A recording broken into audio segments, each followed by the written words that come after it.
All right, today on Standing on the Shoulders of Giants, we've got Molly Curran.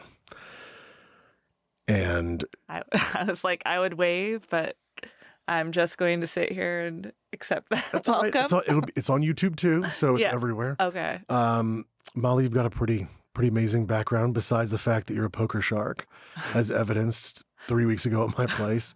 You've also got a doctor of pharmacy, I think from UT, correct? Yes, from UT back in 2014. Tell us a little bit about yourself. So I actually started in economics and international relations as a consultant in business. And then I moved to Austin because that's what you do when you're like 22 years old and you quit your nice consulting gig and move to a city where you don't know anyone. And then got here and started looking for other things to do. I think I figured out in college, like right at the end of college, I liked science because I basically waited to take the required classes for graduation until the easy ones opened up the last year of undergrad. And then was like, oh, I like this. Why didn't I do this sooner?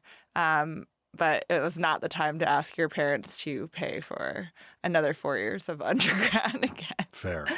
So went back out into the world and tried to figure out where I kind of fit in the science world and looked at a lot of different medical degree fields and found pharmacy. My dad had a lot of health issues when I was in high school. And it's kind of one of those things where a pharmacist actually caught what was going on with him, which was that he Whoa. was experiencing super low blood pressure from one of the medications he was religiously taking because he's a really good patient and takes his meds like he's supposed to. Not many people do that. And so he ended up having to be rehospitalized while they retitrated all of that because a few people were like, is he having another heart attack? Is this going on? And he had gone into the pharmacy and described some stuff. They're like, you do need to go to the hospital. You do need to get checked out. This is all symptoms of like the blood pressure medicine doing what it's supposed to do, but they started like 4 new medicines for you, and your body just needs to be recalibrated, fixed up. So it always kind of stuck in the back of my head. And then in going to UT, I got a job at a pharmacy here in town and started night school, taking just general science classes, trying to figure it out, and really loved biochemistry and chemistry. Mm-hmm. And then applied to pharmacy school, and here I am today, a wonderful doctor of pharmacy sitting in front of you, having done some residency after pharmacy school, and now work in healthcare at the acute care level. Wow. So that's just a little pearls. That's great.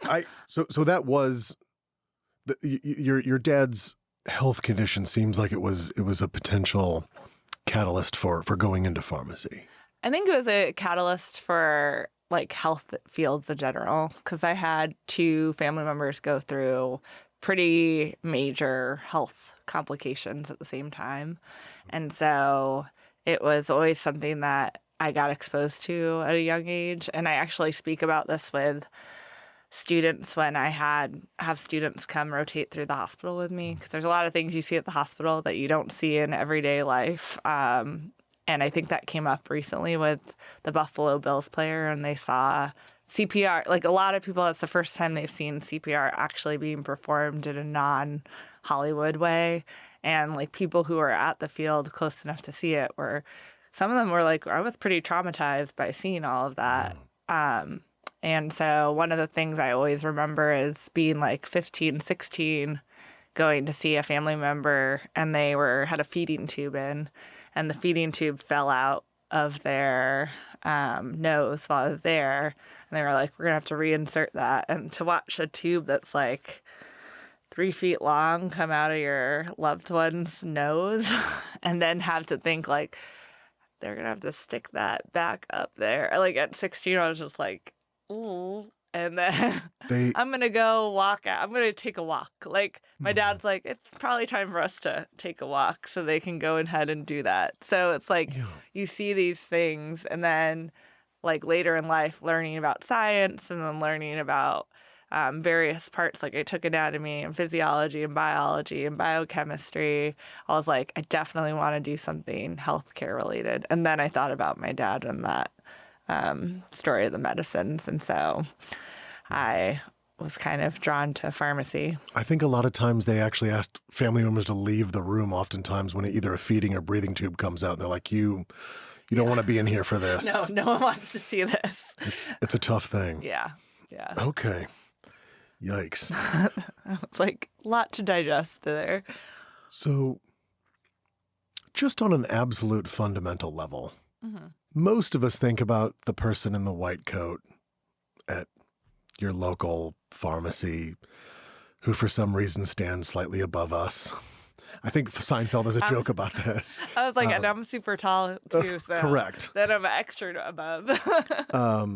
But I think a lot of us think of that, but that's not really what it is you're doing. And then on top of that, I'm not sure that a lot of people really understand sort of the fundamentals of like what the drug discovery, delivery, and the entire process. And a lot of that is in the pharmacy. It's not just some random chemist, at wherever discovering a new molecule and saying, what can we do with this, right? There's a tremendous amount that goes into this. Can we talk about sort of the basics there, just so we can all get up to speed? By the way, including myself. Definitely.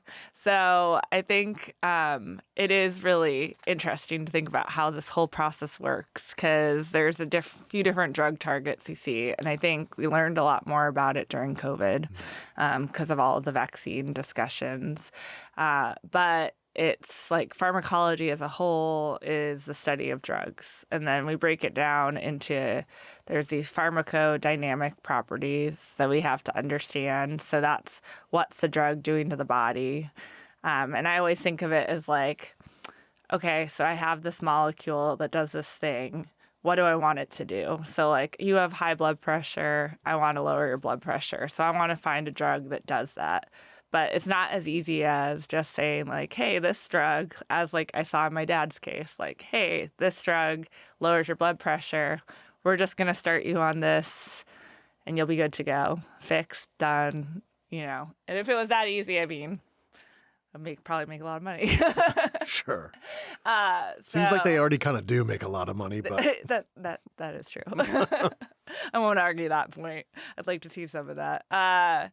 But so you kind of have to end up thinking about things like, how is that drug that you take in your mouth actually getting to where it's going to work? So I have to think about the kinetics. So what is my body going to do to that drug after I ingest it or inject it? And that's the kinetics part. So like kinesiology, kind of the body and what it's doing. And there's 4 parts to that you think about. So the first thing is, how is my body going to absorb that drug? So you get like an Advil over the counter and it has that nice sugary coating on it. Love that. Love I mean, orange Advil. It makes taking that's my only way I want to take ibuprofen. I'm like, I don't want any of this generic ibuprofen. I want the kind that has the sugar coating. Tastes so much better. Way better. But it also is going to protect that from getting from your stomach acid, from chewing up that drug before it can get to the part of the intestine where your body can actually absorb it from. So the sugar coating has a purpose. I didn't know that. I literally thought it was just to taste better. I mean, I think the generic brands don't have the sugar part of it, but they still have a coating on it to protect it. So, and you'll hear it called enteric coated, but that's what they're trying to do. Because your stomach's so acidic that there's a lot of things. There's other things we want to get into your stomach, like if you're having indigestion and you need Tums. Sure. Totally unrealistic situation, right? But that's something that actually we want to break down in your stomach and coat that stomach stuff. So we've got the kinetics, right? That's sort of the first piece of breaking down how this new molecule interacts with the body. Right. What's next? Well, so the first part of the kinetics is the absorption. The second part is the distribution. So once it gets into my bloodstream, where's it going to go to? How is it going to get to where it's going to work? Does it rely on like binding to something else that's in my blood to carry it there? Will it just become like a solute in the blood to get it there? There's certain drugs that we take that you can only give IV because there's no way for me to take it orally. It get absorbed by my intestines and actually make it to my bloodstream because of all of the areas it needs to go through there before then. And then we think about metabolism. So certain drugs too that come through, I'm trying to think of like common ones that people know of, but there's like Plavix or clopidogrel. It's something people take after a heart attack to break down your platelets, and that requires an enzyme to make it active. So even though it's gone through all the steps, it got through your stomach, got through the intestines, in your bloodstream, now it requires another like a metabolic molecule to break it down and make it into that active form to do what we want it to do to the body. And then the other thing we think about is how do these drugs get out of the body? Because great, they're doing what we want them to do, but we don't want to just take one every day and just continue to accumulate because too much, you can have too much of a good thing. That's for sure. So we look mainly the two organs that do that are going to be your liver and your kidney. And that's why their function is so important. And then in my setting where I am, the liver and the kidney are like what we look at a lot in terms of how well are they working, what's going on with them. Like when you come in acutely sick, your kidney might not be working like it normally works because it's trying to filter out a lot of other toxins, or it might be trying to filter out a lot of like breakdown, or there's other inflammatory responses going on in the body. And so because it's not working as well, then I have to think about the other drugs I'm giving you and dose them in a way that they don't accumulate too much, but you still have enough of them to get the effect we want to see. So that's like the kinetics piece in a nutshell. Okay. So when a doctor prescribes something, let's just say whatever this may be, is it up to you to determine the dose, or is it they determine the dose, or is it sort of like a consultation, or how does that look? So it depends on the setting that you're in. A lot of the references that our physicians and prescribers use will look at those things for dosing. But in my setting in the hospital, we have a lot of protocols in place for pharmacists to be able to automatically adjust drugs. So we're not doing the diagnosing.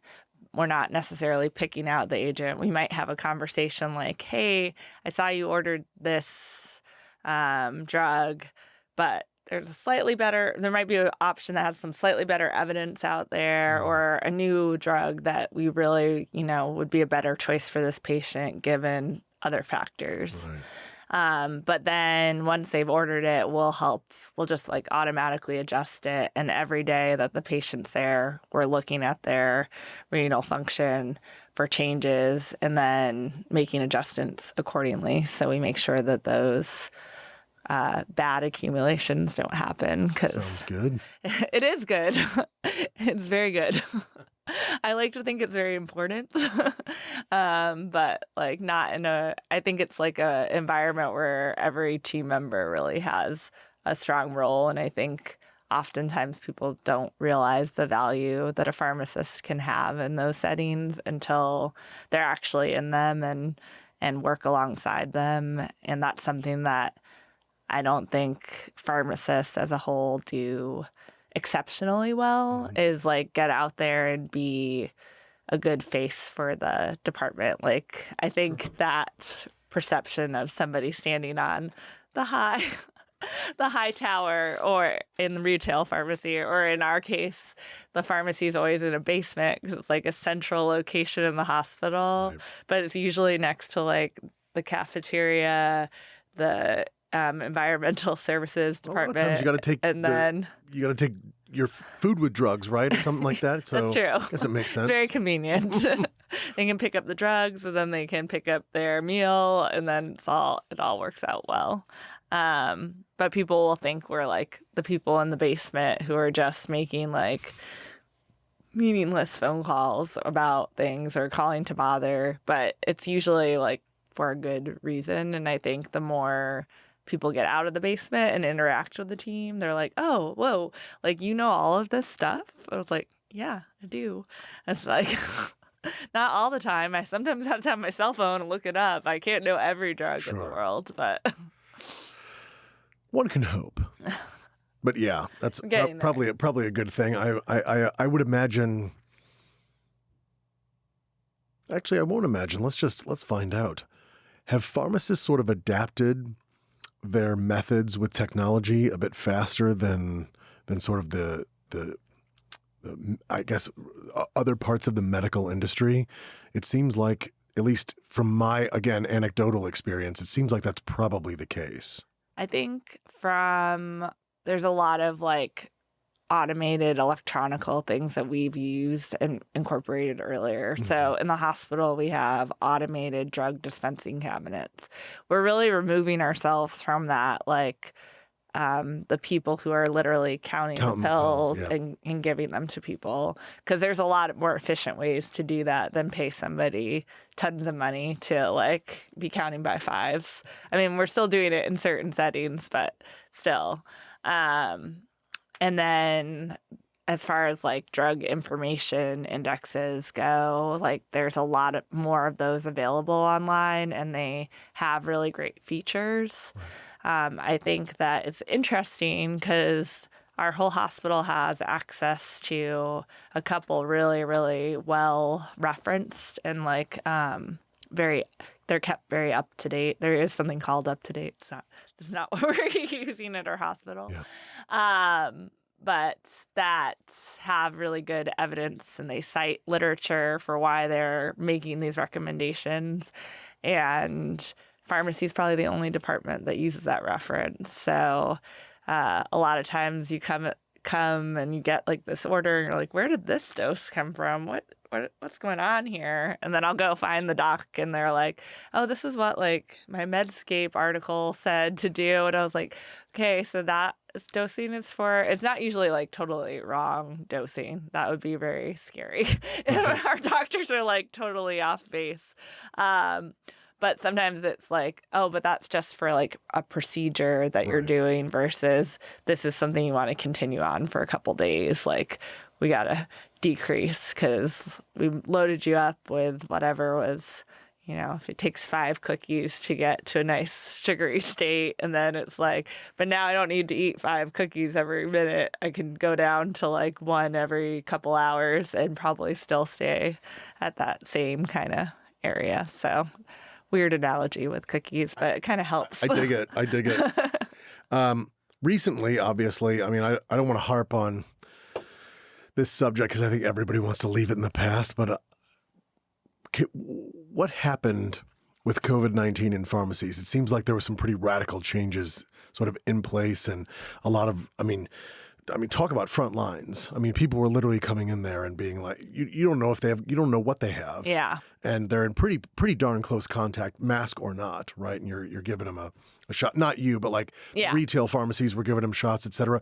But even still, I imagine in the hospital setting, there's a lot of stuff. And on top of that, it seems like there would be a pretty large impact in the pharmacy and pharmacological world. What did that look like? It was nuts. Like completely nuts. For my friends who worked in like at Walgreens, CVS, I was like, I don't know how you guys are doing this right now because you are inundated with folks coming in who are sick, asking questions. You're expected to keep up with everybody's. I mean, that was another scary thing was, you know, you weren't able to go see your regular doctor and people were getting behind on their regular medications.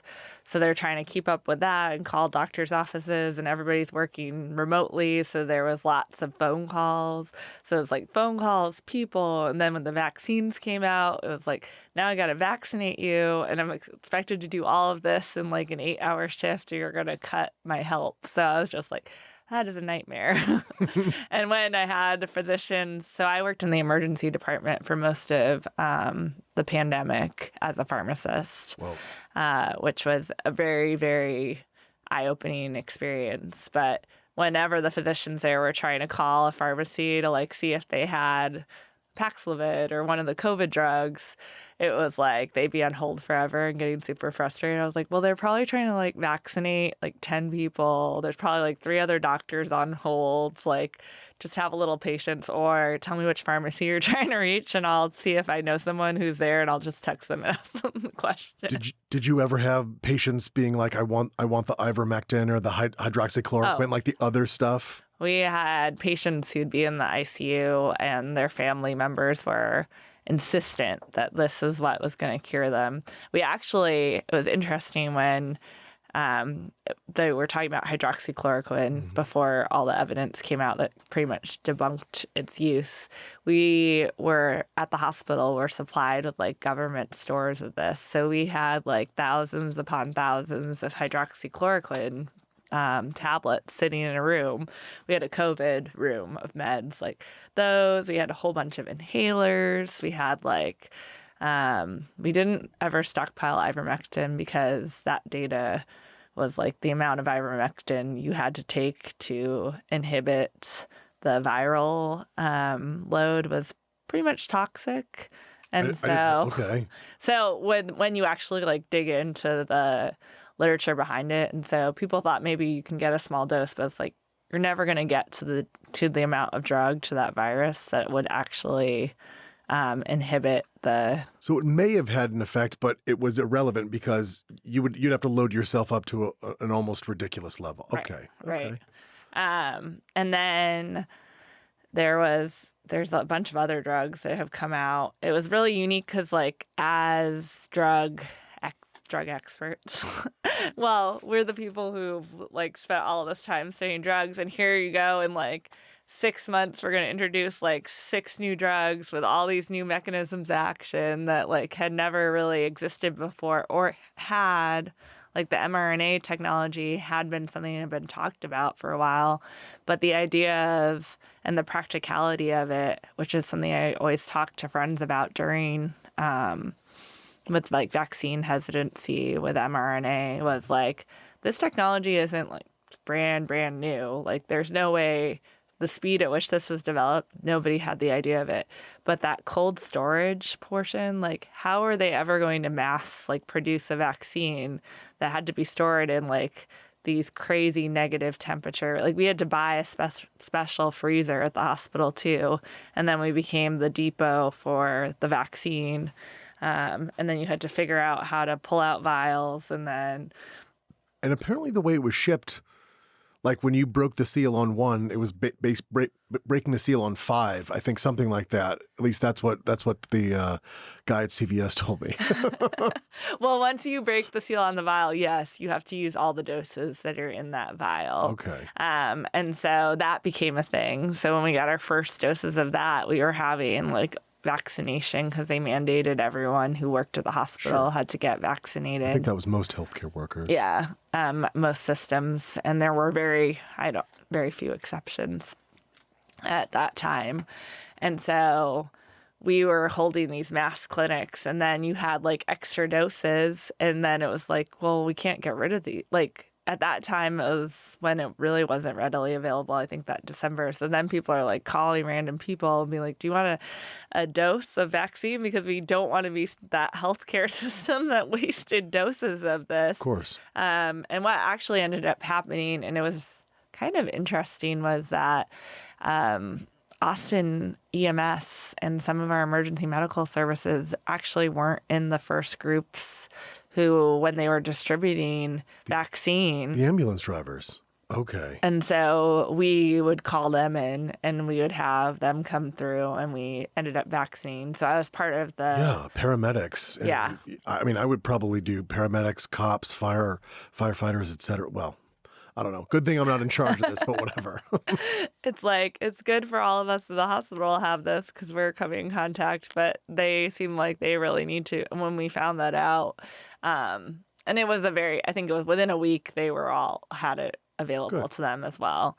So, but it was that panicked period where you don't know. I mean, nobody, I felt like, knew, is it going to be a week? Is it going to be 2 weeks? Is it going to be, how long is it going to be before we get the next batch of these in?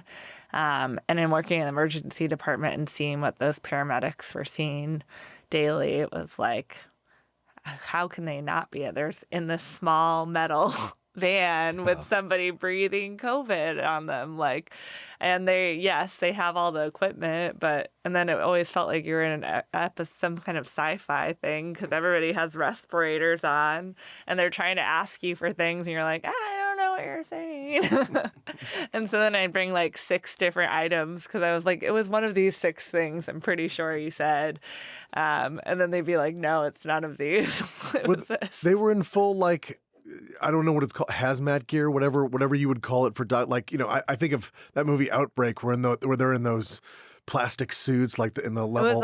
It was almost like that where they had, and I can't believe now that I'm even blanking on what it was called, but it was like this plastic helmet thing that had oxygen going into the back of it, and they would like bring these down. I think that was just like Outbreak. Yeah.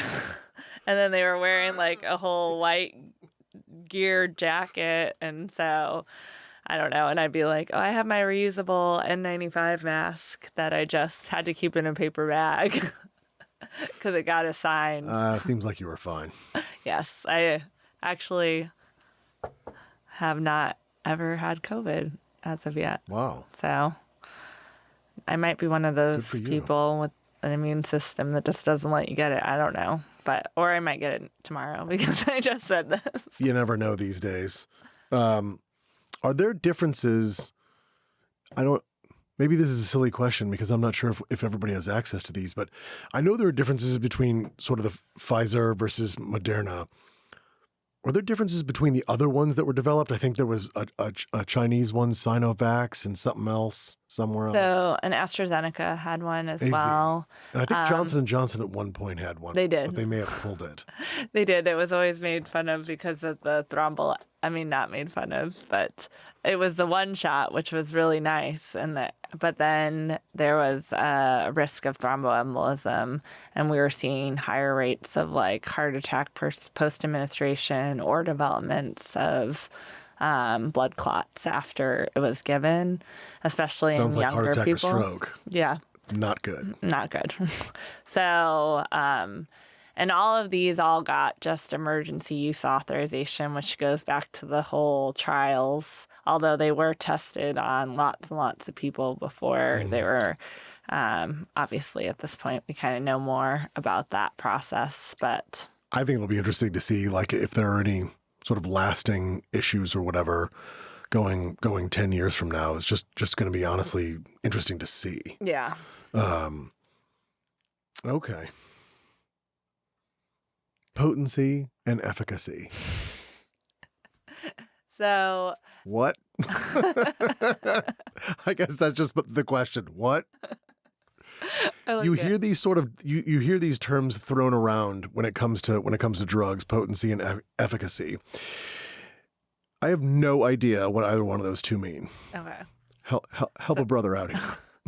So, let's go to a class of drugs to kind of give a good example of it. So, we're going to go to the opioid field. Not that I'm taking them a lot, but I use them a lot at work in terms of giving them to other patients. I think you mean you distribute them. Yeah, okay. Yeah.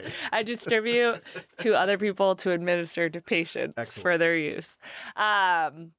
And so you have like morphine, which older painkiller, and fentanyl, which now you hear a lot about in the news because it's mixed in with a lot of street drugs as well.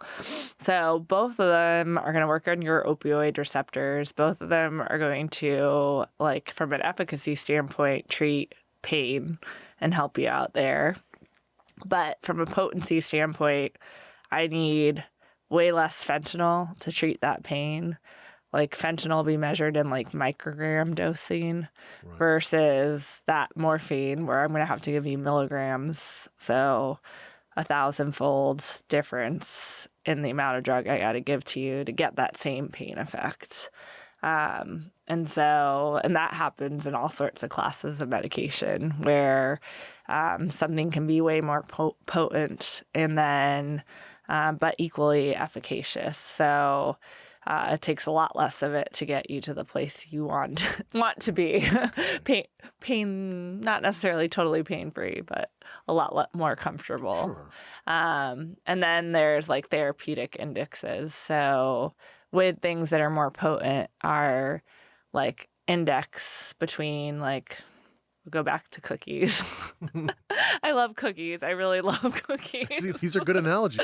So if I'm like 5 cookies, I can eat 5 cookies or I can eat 10 cookies. I can eat a whole sleeve of Girl Scout cookies or I can eat 2 sleeves of Girl Scout cookies. Still going to be fine. Sounds good. Or you have something that's like a narrow therapeutic index drug. And that's like, I eat a cookie and then if I take one bite of another cookie, I might die because that's like too much.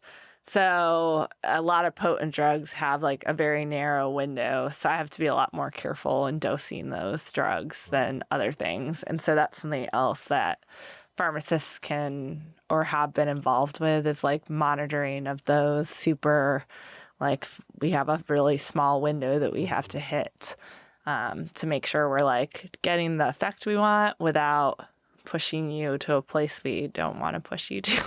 So it seems like the drug you would want is something with a tremendous amount of efficacy and very low potency.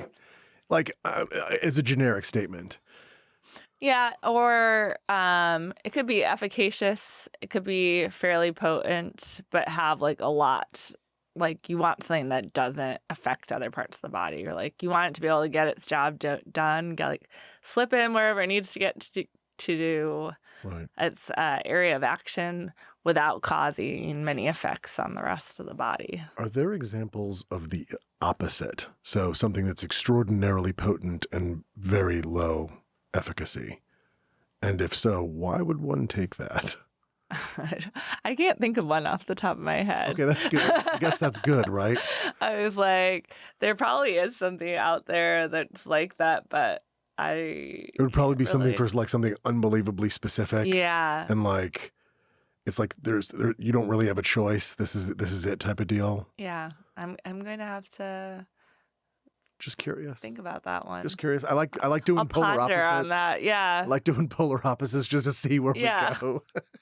I was like, wait a second. It feels like it should exist, but I can't think of it. So you mentioned therapeutic index. Mm-hmm. Does that somehow affect the safety and effectiveness, or? So that window is like the window we want to hit to make sure we're getting the effect we want to get from the drug without causing too many like bad detrimental effects. So when they do drug testing, like the initial, so when the FDA they find a drug molecule and they want to start testing it and they do animal testing, which like obviously there's some FDA Modernization Act where they're trying to move away from that and start in humans. But there's something to be said for the fact that they'll do animal testing to find like at what point is it or something, right? Is an effective dose versus a lethal dose. And then they'll have like those kind of 2 dosing things, and then they'll look at that effective dose, and that's the dose they're going to take to your first round of studies, which will be humans that don't necessarily have this disease state, but just to make sure that this medicine's still safe at that effective level. Right. And then they'll expand it to people with that disease state, but without a lot of comorbidities, which will be slightly larger. And they might say, oh, well, we've seen it's effective. Going back to my cookies again. Like, it could be 5 cookies seems to work or 10 cookies seems to work and doesn't seem to cause a lot of harm in, like, people who are perfectly healthy. So let's if we're going to stay with cookies, doesn't cause diabetes or whatever, okay, yeah.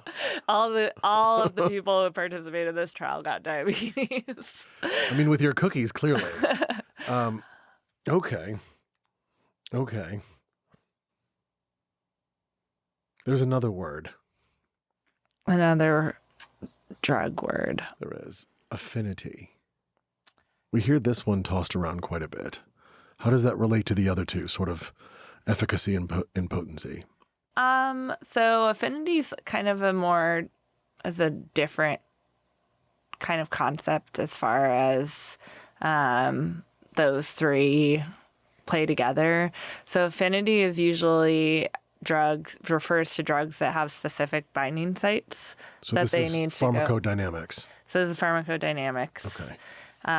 Where we're talking about what the drug's doing to the body.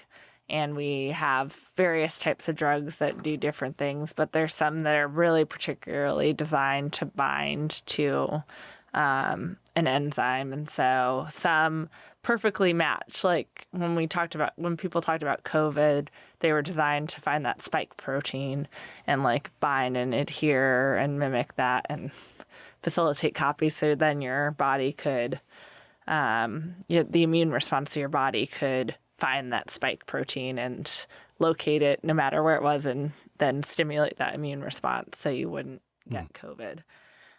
But there's other drugs that like maybe have a high affinity, like alcohol, probably most commonly used, one of the most commonly used drugs. Caffeine, I think, beats it out. Not a fan of caffeine, big fan of the first one. So alcohol has a big affinity for your, it has that relaxation effects because it has a big affinity for a neuroreceptor in your brain. They call them GABA receptors. And so... Probably my favorite receptors. well, then it upregulates.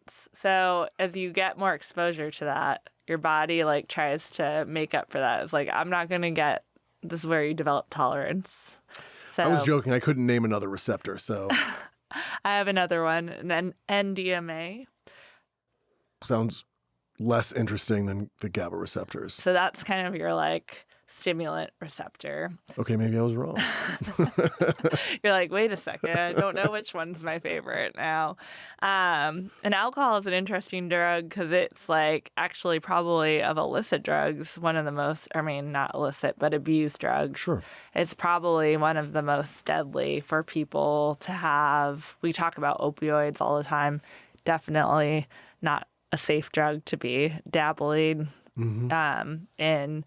But of commonly used things, alcohol, actually like abusing it and then just cold turkey stopping it can be one of the most deadly things people can do. And it all has to do with this receptor affinity and regulation that your body does. I mean, that's just in the imbibing of the drug itself. But even beyond that, you've got silly behavior that's going on, dangerous behavior that's going on, driving while drunk, committing all sorts of crimes while drunk, et cetera. Yeah, I mean, I don't think there's anybody who would argue with what you're saying. So from a pharmacy standpoint, then on top of that, so you stop drinking and you have all of these receptors that are now out of balance that your body tried to balance out for it. So you have they tried to get rid of those kind of relaxation receptors, and now they've given you way more of those excitatory receptors.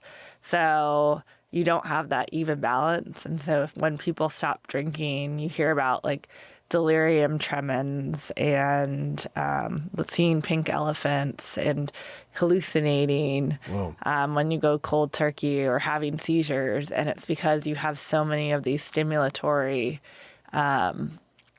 receptors that are firing and they don't have enough GABA receptors to kind of balance them back out. And so there's usually like up to a week period in somebody who's got a significant alcohol problem where they really need to be, excuse me, I've been drinking bubbly water. But they really need to be seen by and watched by health professionals because that can be extremely deadly. Sounds like what you're saying is wean. Don't cold turkey. Yeah. Okay. Definitely weed. I'm fairly sure a number of relatives know this quite well. Okay. What are some of the differences? Sort of like there's individual differences in like genetics, at least I understand, metabolism, maybe other things I'm not thinking of in sort of pharmacodynamics. How does that affect people? So the metabolism piece is really, so when I think about pharmacodynamics, I think about what the drug is doing to the body. Sure. And then the metabolism piece comes into the kinetics because it's like what my body's doing to the drug. But there's all sorts of, usually there's a lot of enzymes in your body that are breaking things down. There's a really complex system of enzymes that your liver makes. When your liver's an amazing filter for your whole body. And I've been like totally amazed by it, how much it can get rid of and take care of. But it has a very advanced like secondary system, which is called the cytochrome P450, which is a totally probably overly technical term, but it's an enzyme. And there's all sorts of like variants of flavors of this enzyme. So you have the like CYP2D6 and the CYP P450 and the CYP2C1. And so all of these people will have in varying levels. And then metabolism can also be affected because you could take a drug and it could induce one of these enzymes to work better, or you can inhibit it, make it work, not be able to do its job. And then for people taking a few different drugs, that can end up being a problem and something we need to think at from like an interaction standpoint.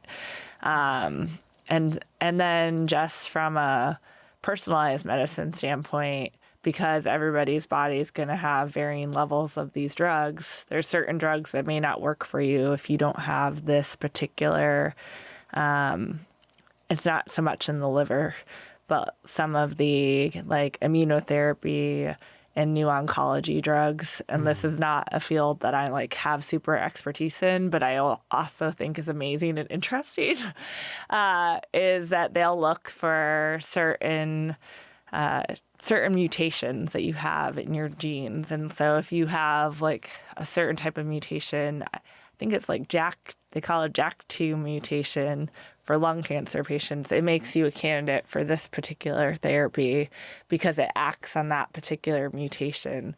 And that's the level of specificity we've been able to get to cool. with therapies, which is awesome.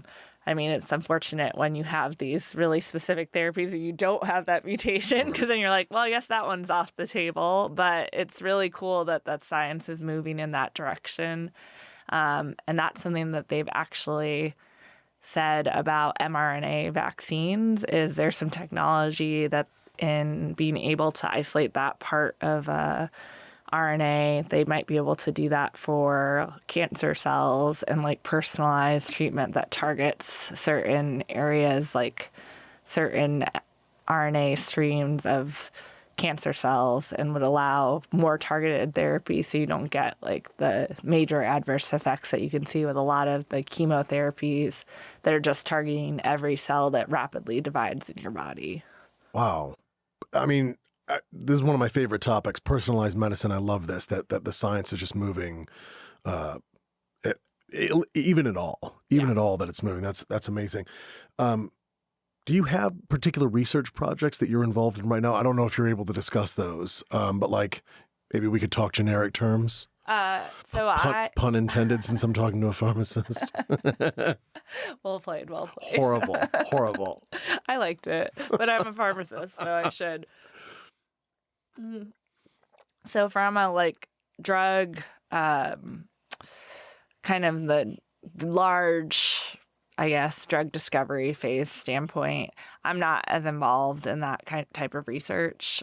We will be study centers for some of those projects, and we actually have a pharmacist whose role is an investigational drug pharmacist, and he like oversees the pharmacy part of all of our studies, makes sure things are blinded and randomized, and so he does that for several chemotherapy, cardiovascular. We have some maternal health studies going on at some of our sites. Me and my role, because I'm more on the clinic facing side, I do a lot of retrospective data and studies. And so I work with some of our residents after they graduate pharmacy school. They'll come and do a year or two of postgraduate residency. And the reason that's usually recommended if you wanted to be in a more clinical setting is just, it's like an extra 2 years of intense learning where the pressure to do a bunch of other stuff isn't on you. You make a lot less money, but like it's, and you work a lot, but like you have the resources of getting to spend 4 weeks at a time with somebody who just does cardiology pharmacy, and 4 weeks with somebody who just does oncology pharmacy. But as part of that, they're required to do research. So I've worked with several of those residents. We published 2 articles this past year. One, we were doing a new novel drug therapy for stroke. So not totally novel. Novel's probably the wrong word, but it was not the guideline preferred therapy. We were an early adopter for a drug called tenecteplase, which can be delivered as a one IV push bolus versus the previous drug where you had to do an IV push and then you had to run an infusion over an hour. So this was like slowing down and making it difficult if you presented somewhere out in the hill country or really a rural hospital. A lot of the ambulances didn't want to bring somebody on an infusion because it's like a blood thinning infusion if they had a bad reaction, which it can cause anaphylaxis. It's very rare, but it could happen. They didn't want to be dealing with that and have the patient on a blood thinner and having a stroke in their a lot of stuff going on at the same time. So this is like, we give it to you, it's a straight push, and then we can transport you, which is one of the reasons we moved towards it, among a lot of others. And so we discussed dosing errors. We looked into the errors and ways to prevent that, ways to move to a protocol with that, and provided a lot of kind of firsthand experience research based on what we saw from that, and published that for other hospital systems that might be looking to go in that way.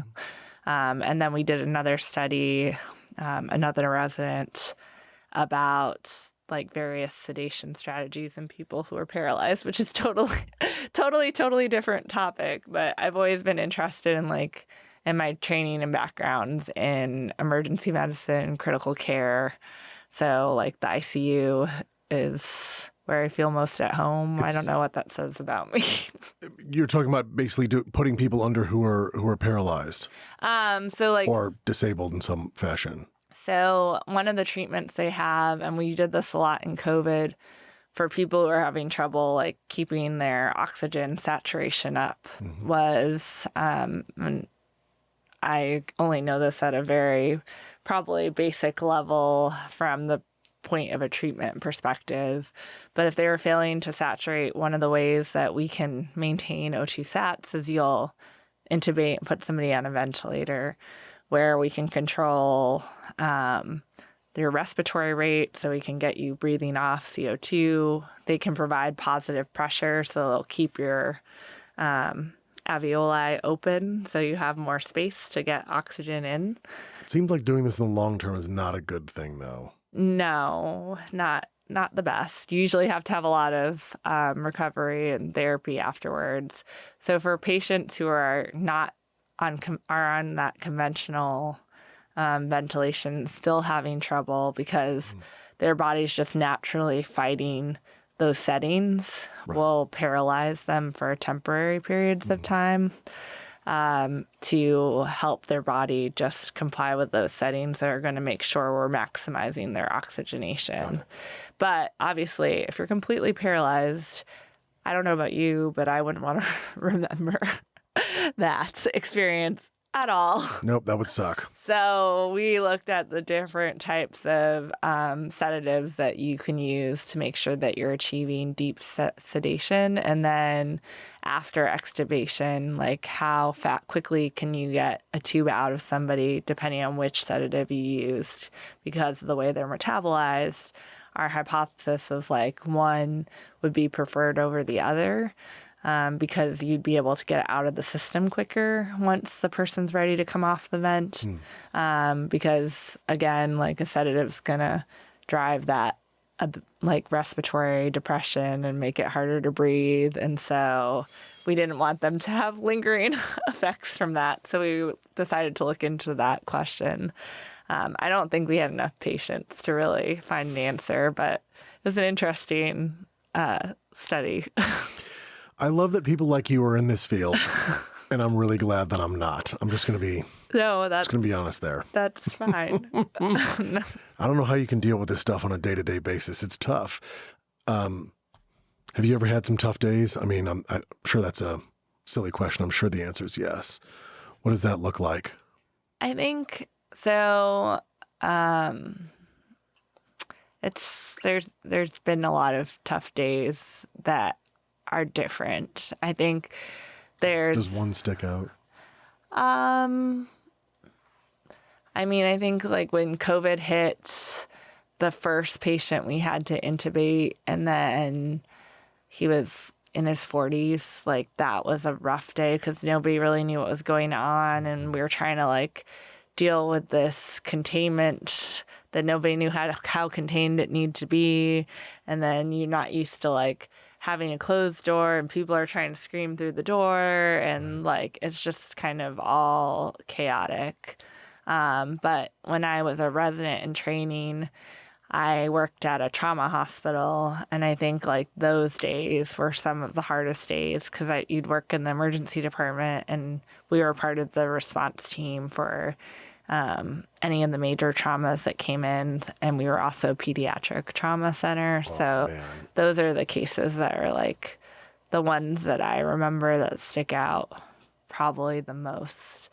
And you're in the moment in time, you are able to compartmentalize these things to a point where it's like you don't really think about what's in front of you, but rather like, what do I need? Like solve the problem. Yeah. And you go into this micromanagement zone of like also trying to anticipate what's the doctor going to want as the next thing. Like this person was in a massive car wreck and they're losing lots of blood.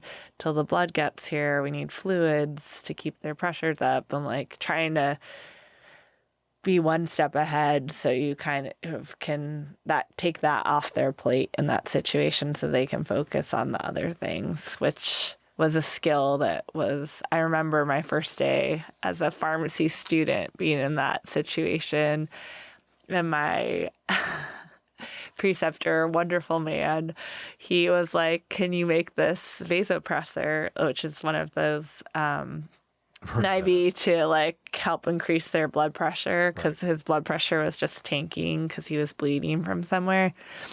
And he's like, you take this vial and you put it in the IV bag. It's like, cool. This shouldn't be too hard. Man, I was shaking. I was like red. I was flustered. I kept looking in the room at the guy, like tearing up a little bit. You could tell like the resident who was with me was like, I could just do this so much faster than she can do it. And he's like, no, this is how you have to kind of learn to be able to function in these situations. And he's like, not everybody's, this isn't for everybody. He's like, this is kind of like a trial by fire thing, because he had actually secretly already mixed it and given it to the doctor. It was more, but he hadn't told me that part, which was probably good because it took me so long the first time to do it. But I was like, I also, when I got to see it being given and see the difference it was making, like in that moment for that patient's blood pressure, and like being like, okay, so he's getting enough blood to his major organs right now, so we're not losing heart tissue, we're not losing brain tissue. And I was part of the reason we were able to get there. Part of the life-saving process. I was like, I love this. And it's a little bit of an adrenaline rush once you get used to it.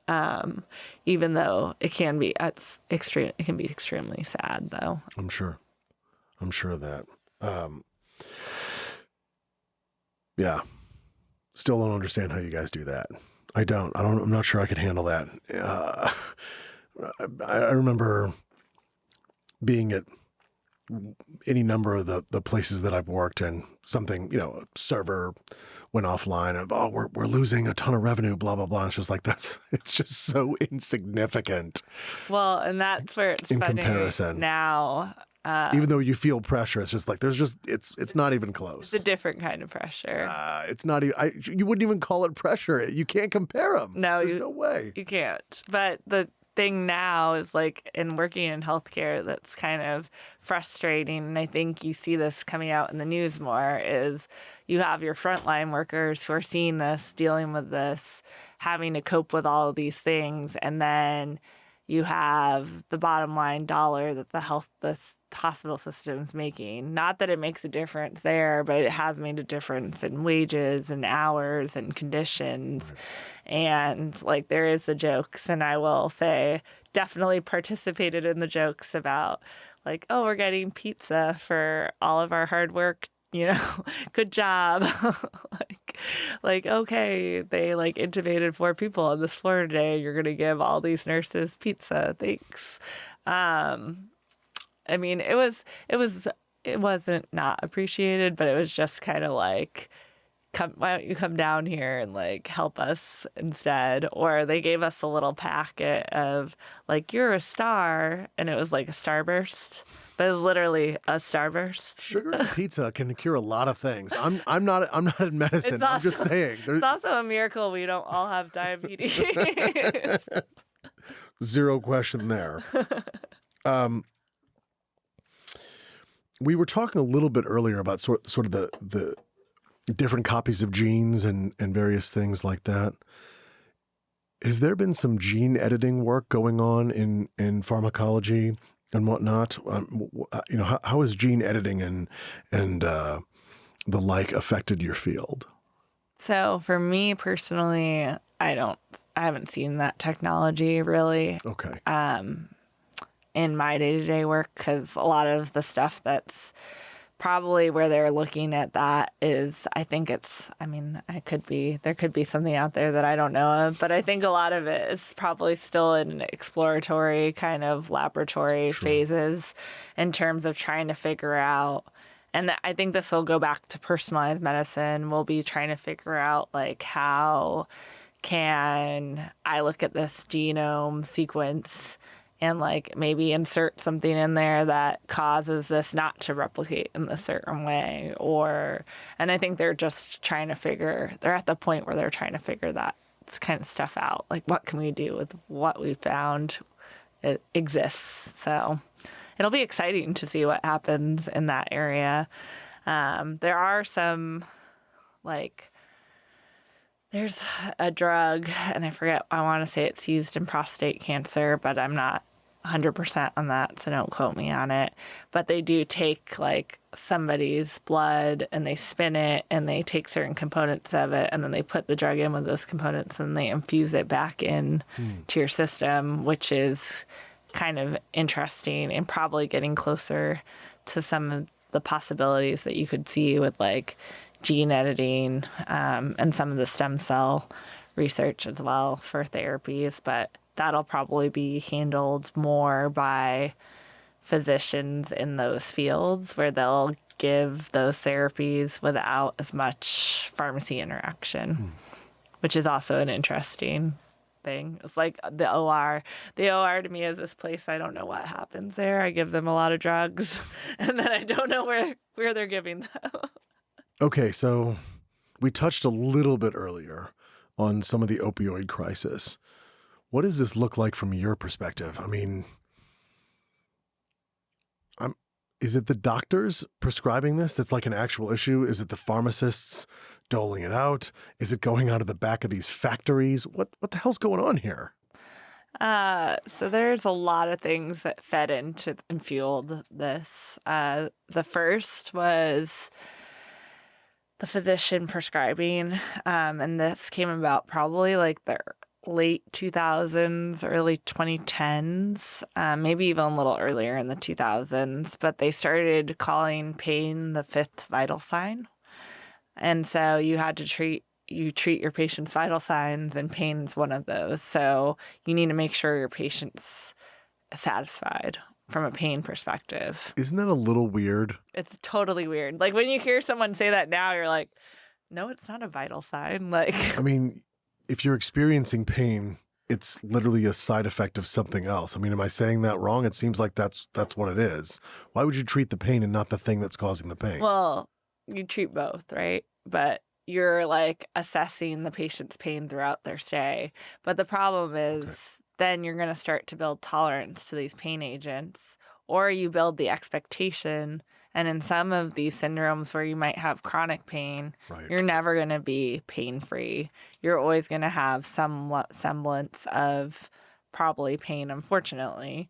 And there's probably a lot of other things you could do for it that are not related to taking a medication at all that would help improve it faster. Okay. Or not faster, slower, but may overall help it go away more.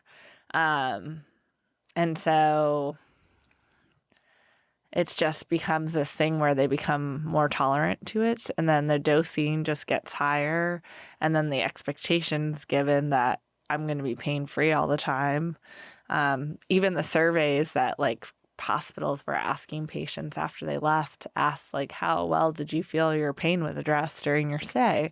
So they were, and that was going into like what we call an HCAP score, which is something that healthcare, like they'll report out for like, is this a good hospital? Do they have good HCAP scores? Because it's like looking at patient satisfaction. Patient feedback. Okay, yeah. got it. On various areas.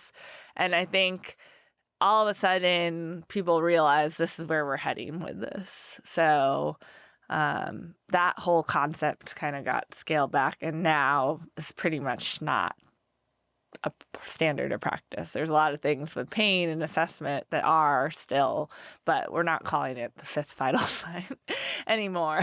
And then the other thing that happened probably about the time I started getting into pharmacy, and I think back about this and it's wild to think about, were pill mill pain clinics. So there's a lot of money to be had when you prescribe narcotics and dispense narcotics. And so if you have a lot of people who, if you can see a lot of people in a day, you can charge for all these patient visits. So you had these pain clinics popping up, and they would prescribe. They'd be like known to, hey, we'll just do an x-ray. Oh, you have this diagnosis now. I'm going to start prescribing you 120 Norco 5 325s, 60 Somas, 60 Xanax. And they're allowed to do that? They were doing this like in Florida. There were places in Houston.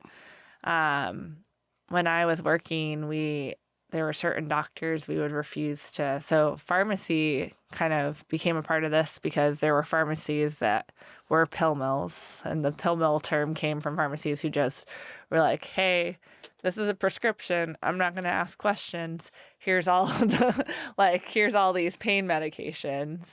Because we weren't being closely regulated. We were being regulated for these drugs, but not to the same extent that I would say regulations have come down on pharmacies since then. I see. For your responsibility and your monitoring and the diligence of monitoring that happens and information sharing. Because also, like, the pill mills knew oftentimes, but like when I worked as a technician at a Walmart pharmacy, which I did, every time I tell someone I worked at Walmart, they're like, you were one of those door greeters that smiled and gave the carts. And I was like, no, I worked in the pharmacy, but it was right next to the door greeter and he was an awesome guy. I believe that there was a door greeter who retired with $1 million in his account. Oh, I think sure. You can Google that. Walmart, for all the crap that it gets, Walmart's not a bad spot. No, this one had its moments. But we would occasionally get these prescriptions for like these wild quantities of pain medicines. Right. And occasionally we would have filled one. And once the word got out that this pharmacy had filled one, we would have a line of patients who would all have come from the same doctor in Houston with the same prescription. They always threw a multivitamin on there too, just making sure. While you're stoned with the bejesus, you still need vitamin C. Yeah, in case you forget to eat. And your iron. In case you forget to eat today, let's just make sure you get your vitamins. I always found that, I was like, if I'm going to find some humor in this person being wildly addicted to opioids, I'll find it in that they still are taking their multivitamin, or at least they're picking it up. And they'd pay all cash for these medicines. Sounds right. There was even, people would call and be like, do you have the yellow ones or the white Norcos? Because they had, a favorite manufacturer brand, even though generic brands should all be within a 10% amount of drug that's in them that's the same. Apparently, at this point in time in 2008, the yellow Norcos were the thing. And so we'd always tell them we didn't have them, even if we did have them, because we're like, we don't want you showing up here. But so this was kind of a phase that things went through. And I think because of this, then we started seeing this crackdown of prescribing. There was the development of these prescription monitoring programs. So anytime anybody got a controlled substance now, the pharmacies send data to the state here in Texas. And this was probably about 2014, 2015 that started happening. Right. And then that data now is almost nationwide. So almost every state shares that data amongst itself. And now there's legal requirements before you're even dispensing a prescription for an opioid. I'm checking to see what's your refill history on this. Do you look suspicious? They have suspicious score, I forget what they call it. It's a NARC score or something. But that is definitely not the name for it. But who's assigning that? The State Board of Pharmacy. Oh my. Okay. But it's a probability of risk based on the number of different prescribers, different pharmacies, and different areas that a patient has gotten narcotics from in a short period of time. So that's been some things that have kind of helped maybe, and providers are now, as of last year, required to also view this data before they even write the prescription. Right. I think because of that, though, that fuels people, obviously, who have drug addictions now are looking for alternate ways to get to that. And so it's been interesting from the pharmacy perspective for people who work in community pharmacies, because they're seeing people come in for those new medication-assisted therapy treatments that we have. And then we can also hand out naloxone, which is the reversal agent for if you have an opioid overdose. Does that still work on fentanyl? Mm-hmm. It works on every opioid to reverse its effects. Fentanyl, the issue can be that because it's so potent, as we talked about earlier. Yes, we did. All those cookies. It won't last very long. And so usually the boxes that you get 2 nasal sprays in them. And sometimes these patients will need 4 before they're able to reach emergency services, like an emergency department. But the biggest thing has just been getting that out into the community and providing the education about when it's appropriate to give it. What's the difference between just a great high and an actual overdose is what my friend Lucas would say. All right. He's like, what does this mean for our country, or for that matter, the world or humanity? Right? What does this mean in terms this crisis we've never seen before? I mean, I think it's a function of just a function of different things that you have seen addictions to in the past, and an idea of a society where we're always looking for something that's going to satisfy that dopaminergic fix. And so Yes, this is a dangerous way, obviously, of doing it, but there's always going to be a substance that comes along, and people are like, this gives me this great feeling that blocks out a lot of the chaos in my world, whether it be true pain, whether it be emotional pain, whatever they want to be numbed from. It's all true pain, but physical versus Yeah. emotional versus, I don't know, spiritual, whatever it would be. And I just think, like, right now in the world, the way it is, where you have a 24/7 culture. I mean, even I sometimes I'm like, why am I checking my phone like first thing when I wake up in the morning? Like, I have other things I could be doing. I never do that. I'm terrible at it, although I've been getting better lately. I try to, like, I have a little routine where I journal, then I go to the gym, and then I look at my phone. Reward.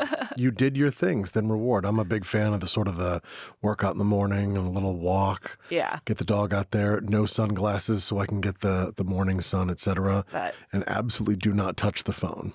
And but I think, like, so many people do, because that's another addiction that we all have, and it causes a lot of distress that you see. It also promotes a lot of things that I think, like, people weren't aware of, and has made, like, finding and getting a hold of certain substances probably easier than it had been in the past, substantially, in a lot of Yeah. ways. And so, like, from just what it says about culture, I think it just feeds into the kind of culture that we see today, which is like a very fast-paced culture where people are looking to kind of ignore anything that isn't pleasant and immediately, like, giving you some kind of good fix, even if it's at your own detriment in the long run. I would argue we all need to take a breath, and that people should realize that, again, just one man's opinion, but I think hardship oftentimes is a good thing. It's a character builder, right? And I think a lot of times that we take these things for granted. The reason I'm bringing this up in particular is I can't remember where I should have looked this up beforehand, but I can't remember where I saw this, but I want to say it was like a Times article. Maybe it was a Washington Post. I can't remember. It was a few years back, and this woman got into some sort of accident in Germany. She wasn't critically injured or anything like that, but she was in a lot of pain. Yeah. They wouldn't let her have almost any pain drugs. I think they let her have it the first day or two. Then once they did all the stuff, when she came out, she was like, "What the hell's the matter with you? I'm in tremendous amounts of pain." And they said, "You can still talk. You're not in tremendous amounts of pain. You're in a lot of pain, but you could still talk." And she was like, "What does that have to do with it?" And they literally said to her, "You can tell us if it gets worse. That way we know if the surgery was successful or not. If we numb everything, we're also numbing your responses to us." And she wrote this whole article about it. And at the beginning of the article, it was almost like she was like, what the hell's And disbelief about it. just like, what the hell's going on with these crazy German doctors, et cetera. But by the end of the article, of course, as you read through, she was like, this was absolutely the right way to do things. We dole out pain medication way too easy in the United States. A lot of times, yes, it is like they weren't withholding it and saying you never need pain meds, because I did have it the first couple of days. But after, I can't remember whatever surgery she had, they were like, no, we need to know if the surgery, like, it's supposed to hurt. Yeah. You just had part of your body open and stitched up or whatever they did to her.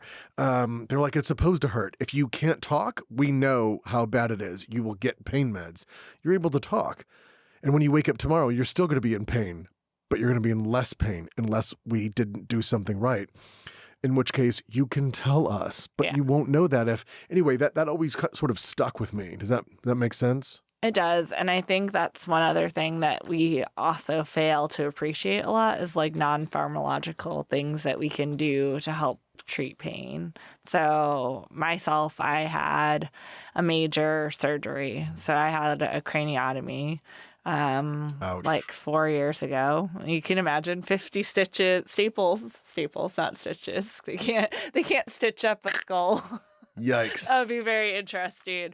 But 50 staples in the back of your skull causes a little bit of discomfort. A little bit. And one of the things for that actually was the best, and it wasn't pain medicine. I mean, granted, I did take pain medicine, but was ice, like having cold therapy on it. And they actually now have a lot of study and data into cold therapy and the effects it can have on pain and just like numbing, but also the effects it does to the circulation in those areas after you've had that prolonged cold exposure. And so it's just interesting because I think we overlook that a lot. And before I went in, I probably would have overlooked it too, to be honest, except before I had it, a friend of a friend who had had the same procedure done, that was one of her biggest tips was get an ice pack. Like, make sure you have an ice pack on your head at all times. She's like, it also is surprising that your like scalp isn't that innervated back here. So like, it's not going to feel as uncomfortable as you think it would. So I don't know. I think that's just something that we overlook. And I feel like it gets overlooked sometimes when we're at work. It's like, have we thought about this? Have we thought about trying to like bring a more soothing environment? I mean, having things beeping in your face all the time isn't the most like, you're like, I'm in pain, my head hurts, and now this monitor is going to beep every 2 seconds, and you're going to wake me up and ask me to touch my nose every hour. I've always, I mean, I know you're not an MD, but even still, you're in the field. I've kind of always wondered that myself, which is, isn't there value in getting a good night's sleep and turning those ridiculous halogen lights off around the whole hospital? And you know what I mean? There seems to be a lot of stuff there where I'm just like, I know that you're trying to do good, but at the same time, I question some of the things where I'm just like, doesn't it seem like maybe a good night's sleep and the monitor not beeping and, various things of this nature, just like you were saying, like, have we overlooked some things with Western medicine? I think that I feel like there's a lot of folks who are trying to realize that more, move in that direction more. There's like quiet hours, a lot of facilities now. One of the reasons they restrict visitors is to get that quiet time in place again. And then they do like turn off the beeping. Like I got my heart rate monitor kept beeping every night so when you're in the ICU, I understand. I'm like, beep away, because it could be that I'm like having some critical thing that needs to be treated immediately. The biggest thing though that happened was I was messing with I probably had too much pain medicine and was messing with the button on my bed to try and adjust the angle I was at. And I somehow adjusted it, and I was like a little V like this, like the feet and the head are up. And I was very out of it. And I was like, so I called the nurses station. I was just said, help. They're like, what do you need help with? I was like, I've been messing with the bed buttons and I can't figure it out, and I'm very like in a bad way. Oh. And my sister like hears me because she had spent the night. She got up and she's like, oh God, and like went in the hallway because I was like, I tried calling and no one's come because there was someone really sick next to me. Sure. And some other nurse's aide came in, and she comes rushing in. She's like, oh no, this is not okay. But she couldn't figure it out either and made it a little bit worse. I don't know what was so complicated about the bed buttons, because they really don't look that complicated at other times. But the third person came in, they figured it out. It was much more comfortable. Good. So. That's good. I'm glad. And they probably backed off a little on my pain meds after that incident. I'm glad someone got there. Jeez. Well, when you're, we sort of talk about these big existential crises that we've got, the opioid crisis, et cetera. What are some things? Because unfortunately, that's sort of like been in the news a lot recently, et cetera. So the industry's had some negative press.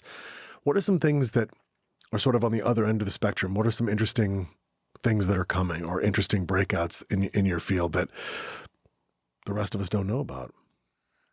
Breakouts that we know in the field that no one knows about. I feel like the problem with pharma is when we have a breakout, we're really good at announcing it to the world. And they have a really good marketing budget. So you'll probably hear about the next big thing during the Super Bowl on Sunday. I'm sure of that. as well as all the side effects you'll expect to see with the next big thing. So I think they've made some really great strides in terms of understanding, and I have mixed feelings on this, and it's from more of a personal standpoint than Sure. necessarily the pharmacist in me standpoint. I think the pharmacist in me thinks, hey, like these GLP-1 agonists and some of these new weight loss drugs that you've heard about, like Ozempic, that are working kind of in more novel ways to help stop that like hunger response that's naturally generated by the secretion of certain hormones from the stomach. I think that's like a really unique and great thing for people who are having trouble losing weight. But I also find that like at times by looking for that next new thing, we also overlook the fact that there's a lot of things that like you could be doing where you don't need medication at all. And I always get conflicted about this because there are certain people who, regardless of what they have going on, the medications that have been discovered are great and very necessary, and they probably need them. Or I know they need them. Shouldn't say they probably. I know they need them. I take my medicine. I know I need to take it, no matter how healthy my workout is, how good my diet is going to be. Like I can do all those things, but I'd still need to take this because I could still have a seizure, and there's not like a good way to tell my brain to like knock it off without having the medicine in there to work on those particular receptors. Mm-hmm. But I think with some of these like lifestyle drugs, I think there's a lot of positives to be said, but I also think that it negates a lot of the other things that our bodies can do for themselves that are naturally shown to probably improve longevity and like overall health. So it's also been interesting, and one of the areas that you see growing pretty rapidly is functional medicine. And there's actually a group of pharmacists within functional medicine who kind of blend these two things when people have to take drugs, and also like looking at herbal and more natural ways of treating certain conditions. They've done some pretty amazing stuff as far as I've seen. Like I think they're doing psilocybin and whatnot for PTSD patients, which I don't know why we ever stopped that, but apparently it was a thing around the 60s and 70s, and then we like cold stopped it because it was apparently bad or something. But then it turns out it's not bad. It turns out that again, from some of the studies I've seen, that like people are having tremendous strides with psilocybin, I think MDMA, various other things where they're really addressing some of the mental traumas that they've got in their lives. One of the things they've been working on it with regards to that is usually the use of ketamine. And so when I was a pharmacy resident, we had started a low dose ketamine protocol for like people with extreme depressive episodes, where it had been shown to have some benefits in. So that's been kind of an interesting area that's been popping up more and more lately. I don't know of like what the next big thing in terms of mental health drugs is, but I also think the treatment and some of the medication assistance therapies that they've developed for patients who are addicted to opioids, as we were talking about earlier, Yep. have been developed in a way that they don't have like abuse potential, and they have less dangerous. Like if you take too much of it, it isn't as dangerous as we were previously doing when we were giving people methadone. And while methadone is still widely used for treating opioid addiction, it's like you have to go in person and get your dose every day. And if you don't show up, they like can kick you out of the program. And they give you these massive doses and ketamine, methadone, Right. all my controlled substances here, getting them mixed up. Real good pharmacy. It would be a very interesting pharmacy. Just one full of methadone methadone and ketamine. Yikes. But methadone has this extremely long half-life, so it sticks around in your body a long time and requires all of those enzymes we were talking about. It can inhibit and induce them, so it has lots of interactions with other medications you can be taking. It just isn't a very clean drug, so the newer medications, some of the sublingual films are able to use to treat opioid disorder that also have a little bit of naloxone in it to prevent that high, but hit those receptors to prevent the side effects. I've heard about this. It's almost like taking morphine without the actual The high. the high. Yeah. That's interesting. Is there not a way to, I don't know, push this particular drug in a direct, I don't know what I'm even saying here, but push this drug in a particular direction so where it's got all of the positive so-called side effects and none of the like addictive properties, et cetera? I mean, I think they'd love to find something like that, but I think anytime you have something that's going to give somebody lots of positive effects, then it becomes something that has addictive potential. Because it's also interesting when you look at controlled substances. So anytime we talk about controlled substances, there's different levels. So you have like 1, 2s, scheduled 2s are things like opioids, schedule 3s are things like Xanax. And Schedule 1, of course, is marijuana, which is and cocaine. been interesting. I think cocaine's Schedule 2. I think they still use it in dentistry. They do still use it in, they actually have eye drops. Or in eye too. drops, yeah. But I don't think the recreational form would be still considered Schedule 1. Sure, that's the case.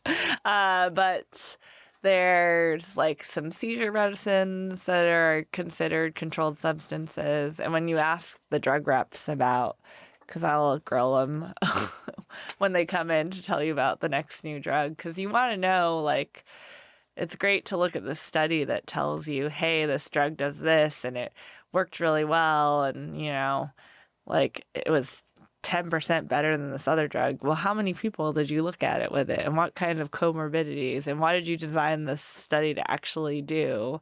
And I think a lot of times people don't ask those questions. And then you see those drugs that later after the fact, you're like, oh, wait, hold on a second. Maybe this isn't doing what we thought it was. Or maybe it isn't then you get like those warnings that come out after the fact on certain drugs because we start to notice increases in some bad effect that we wasn't highlighted in that landmark trial. Right. Are they obligated to add that side effect that you've sort of collected data on, or is that left up to them? No, if there's been it's interesting when there's like major adverse effects. We actually are like at the hospital, we would report those directly to the FDA. So the FDA has firsthand reports from all the healthcare institutions in the system, in the country. And so if you have all of these healthcare systems reporting adverse effects like that, they'll look for trends and then they can reach out to the drug company and be like, hey, we're noticing a lot of this. How's your post-marketing surveillance going?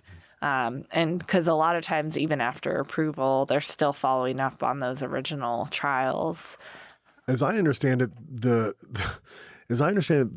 drug trials that they do, the raw data is never released ever. As I understand it, the drug companies have the raw data, then they literally blanket that raw data with themselves. Like they package up that data for some subset of data. Like the actual 100% unadulterated trials are never actually released out there. It's a secondary version. I'm not saying they're doctored, but I'm just saying like I don't think the actual raw studies are out there. You get this sort of packaged up version, then it goes to the FDA, so on and so forth. But it's good to hear, at least from what I'm hearing from you, is, yeah, but the raw data does come back. It's just unfortunate that it doesn't come back before it goes into the field. The one thing that is usually, and that you can inquire about, I mean, this requires me going and asking the study author for it, is one, they'll have the major study that's printed. Like large cardiovascular studies usually actually print a study before that outlines their entire study protocol and trial design, so that you can really dig in to see exactly how they were handling all X, Y, and Z scenarios and what they're planning to do with patients. Like if a patient had to drop out because of a side effect, am I still including them in the final analysis, or if they're getting dropped out, are they now out of those final numbers? And then some of the larger studies will also publish what they call a supplementary index or a supplementary appendix. And those can be like hundreds of pages long with lots of data and analysis that didn't make the major trial. And sometimes those can be very interesting to go back and see. Like if you see things in these baseline characteristics of these groups, like they don't look exactly the same, or there looks like there might have been a little bit more of this. I wonder if they digged into it somewhere further, and I can go and kind of look at it. So, and that was a role for pharmacists during COVID, when we're getting all of these new drugs and these new drug trials. And it was a beautiful time in terms of sharing scientific knowledge, though, because they weren't hiding very much stuff. Good. Because it was like, That's hey, I encouraging. might learn something here and you might learn it. And we're trying to like accelerate things beyond a timeline than we've seen before. So like the more more sharing we have, the better it is for everyone, which was like a really beautiful thing about humanity during a time when like sometimes I'm like, what are we doing to each other in terms of COVID? Like, why are we fighting over masks? Like not fighting over them physically, but fighting over like whether or not you're going to wear one or whatever the debate's going to be. But to see the scientific community and how they were sharing knowledge during that time. And then as like a pharmacist, we were oftentimes like tasked with, look at this trial, tell us what you think, because we're trying to figure out from a treatment standpoint for all of the other kinds of treatments we're doing that are not medication related, which was almost more important than the meds, generally speaking. Right. When someone's in the hospital, y'all analyze that and tell us your thoughts. And we would come up with the criteria, like who were the patients in these trials that were really shown to benefit from it, and who shouldn't we be giving this medication to because it didn't show a benefit and it's emergency use, so we don't know the harm of it. So probably like just avoid giving it to these certain people. It's encouraging to hear sort of that there was a lot of sharing going on, though. It's exciting stuff. Molly, where can people find you online? Or So, as far as online, I do have a Twitter. okay, It is my full name at Molly Curran, which is spelled Curran, very Irish. I will say I'm not a religious Twitter poster, but I do repost things that I find that are very interesting and occasionally post memes. nice. And then I work for a large healthcare system here in Austin right now. And then it's part of a larger national hospital chain. So it's the day to day. Awesome. That's good stuff. So if from your field you could manifest a technology into technology, for some definition of technology, if you could manifest something into existence from your field, what would it be?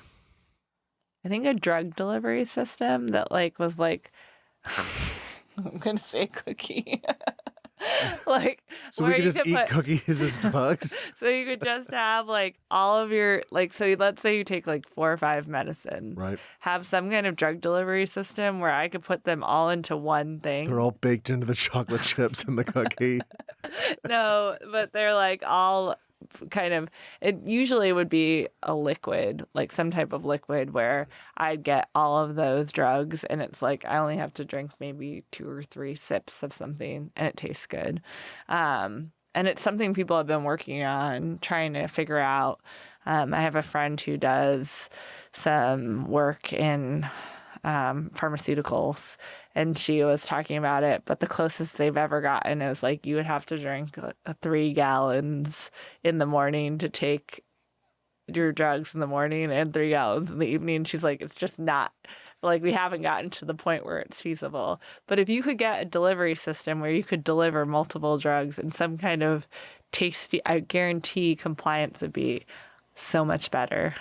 Like, so much better. People will be taking what they're supposed to be. Why is it 3 gallon? What stops us from doing this? I mean, obviously, like, we need the tech to advance tremendously, but like, is it just you need so many enzymes, certain things are going to have to cross the blood-brain barrier. You got to figure out a delivery to get it into the bloodstream. And I don't know. You tell me. I think it's just having the volume necessary to prevent the drugs from interacting with each other enough, because things could bind together, or I'm sure there's other more scientific complications with it that I'm not as aware of because I'm not in the pharmaceutical science fields. But I do know that, like, making sure that they're not interacting before you actually ingest is a huge thing. It's a huge thing when we crush drugs and give them down a tube. We have to make sure we're like separating them with water so they're not interacting. And so that's why I think like the large volumes are what they found to do that. Okay, sounds good. I dig it. But if I could put it in an Oreo, that would be like... Right. An Oreo. So an Oreo drug. All right. Yeah. I know what's stopping us from getting there, and that is quite a lot. But I would Nabisco mainly. They're probably, I don't know. That would make them probably the most profitable company in history. True. if they were like, True. yep, here's your Oreo, do this. That'd be pretty awesome. Well, this has been awesome, Molly. Thank you so much for coming on. No problem. We've been standing on the shoulders of giants, and this is David Mackay. Thank you.